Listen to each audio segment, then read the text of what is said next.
ಇಡೀ ದೇಶ ನಿಂತಿರ್ತಕ್ಕಂಥದ್ದು ಬಾಬಾ ಸಾಹೇಬ್ ಅಂಬೇಡ್ಕರ್ ಬರೆದಿರ್ತಕ್ಕಂಥ ಸಂವಿಧಾನದ ಮೇಲೆ.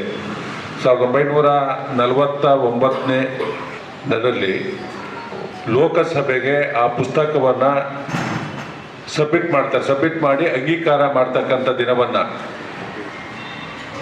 ಭಾರತೀಯ ಜನತಾ ಪಕ್ಷ ಕೇಂದ್ರದಲ್ಲಿ ಅಧಿಕಾರ ಬಂದಾದ ಮೇಲೆ ಪ್ರಧಾನಮಂತ್ರಿ ನರೇಂದ್ರ ಮೋದಿಜಿಯವರು ಆ ದಿನವನ್ನು ಒಂದು ಶ್ರೇಷ್ಠವಾದ ದಿನವಾಗಿ ಪರಿಗಣಿಸಿ ಸಂವಿಧಾನ ದಿನಾಚರಣೆಯನ್ನು ಮಾಡಬೇಕು ಅಂತಕ್ಕಂಥದ್ದು ಮಾಡಿದ್ದು ಪ್ರಧಾನಮಂತ್ರಿ ನರೇಂದ್ರ ಮೋದಿಜಿಯವರು. ಬಹುಶಃ ನಾವೆಲ್ಲ ಇವತ್ತು ಶಾಸಕರಾಗಿರ್ಬೋದು, ಕೌನ್ಸಿಲರ್ಗಳಾಗಿರ್ಬೋದು, ಉಪಮಹಾಪೌರರಾಗಿರ್ಬೋದು, ಅವೆಲ್ಲ ಆಗಬೇಕಾದ್ರೆ ಆ ಸಂವಿಧಾನದ ಅಡಿಯಲ್ಲೇ ನಾವೆಲ್ಲ ಚುನಾಯಿತ ಆಗ್ತಕ್ಕಂಥದ್ದು. ಯಾವುದೇ ಒಂದು ನಾವು ಪದವಿಗೆ ಹೋಗ್ತೀವಿ ಅಂತಂದರೆ ಆ ಸಂವಿಧಾನದ ಅಡಿಯಲ್ಲೇ ನಾವೆಲ್ಲ ಹೋಗ್ತಕ್ಕಂಥದ್ದು. ಇಷ್ಟು ಒಂದು ದೊಡ್ಡದಾದ ಸಂವಿಧಾನ ವಿಶ್ವದ ಯಾವುದೇ ರಾಷ್ಟ್ರದಲ್ಲಿಲ್ಲ. ಅದು ಬಾಬಾ ಸಾಹೇಬ್ ಬರೆದಿರ್ತಕ್ಕಂಥ ಸಂವಿಧಾನ ಏನಿದೆ ಅದಕ್ಕೆ ನಾವು ಯಾರು ಬೆಲೆ ಕಟ್ಟಕ್ಕೂ ಆಗೋದಿಲ್ಲ. ಕೆಲವೊಂದು ಇದನ್ನ ಚೇಂಜ್ ಮಾಡ್ಬೋದು.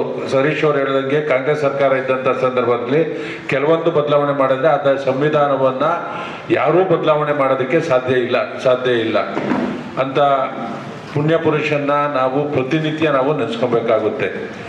ಅವ್ರು ಇದ್ದಂಥ ಕಾಲದಲ್ಲಿ ಆ ಸರ್ಕಾರ ಅವ್ರಿಗೆ ಯಾವ ರೀತಿ ಗೌರವವನ್ನು ಕೊಡ್ತು.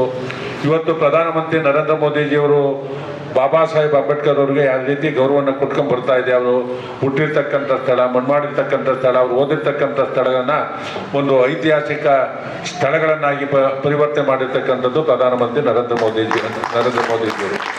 ನಾವು ಸಹ ನಮ್ಮಲ್ಲಿ ಅಂಬೇಡ್ಕರ್ ಪ್ರತಿಮೆ ಇಲ್ಲ ಅಂತಕ್ಕಂಥದ್ದನ್ನ ಸ್ಯಾಂಕ್ಷನ್ ಆಗಿದೆ.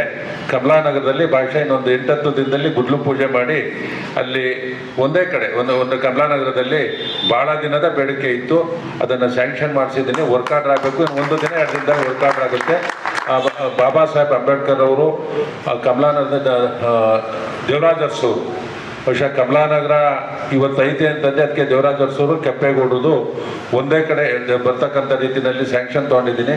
ಅದನ್ನು ಭಾಷಾ ಫೆಬ್ರವರಿ ಒಳಗಡೆ ನಮ್ಮ ಕ್ಷೇತ್ರದ ಜನಕ್ಕೆ ಅದನ್ನು ಸಮರ್ಪಣೆ ಮಾಡ್ತಕ್ಕಂಥ ಕೆಲಸವನ್ನು ಮಾಡ್ತೀನಿ ಅಂತಕ್ಕಂಥ ಮಾತನ್ನು ಹೇಳಿ, ಇದ್ರ ಬಗ್ಗೆ ನಮ್ಮ ಜಗದೀಶ್ ಹಿರೇಮನಿಯವರು, ನಮ್ಮ BJPಯ ಹಿರಿಯ ನಾಯಕರು, ಅವರು ಸವಿಸ್ತರವಾಗಿ ಅಂಬೇಡ್ಕರ್ ಅವರ ಬಗ್ಗೆ, ಸಂವಿಧಾನ ಬಗ್ಗೆ ಒಂದು 10 ನಿಮಿಷ ಮಾತಾಡ್ತಾರೆ. ತಾವೆಲ್ಲ ಕೇಳಬೇಕು ಅಂತಕ್ಕಂಥ ವಿನಂತಿಯನ್ನು ಮಾಡಿಕೊಂಡು ನಾನು ಮಾತು ಮುಗಿಸ್ತೇನೆ. ಎಲ್ಲರೂ ನಮಸ್ಕಾರ.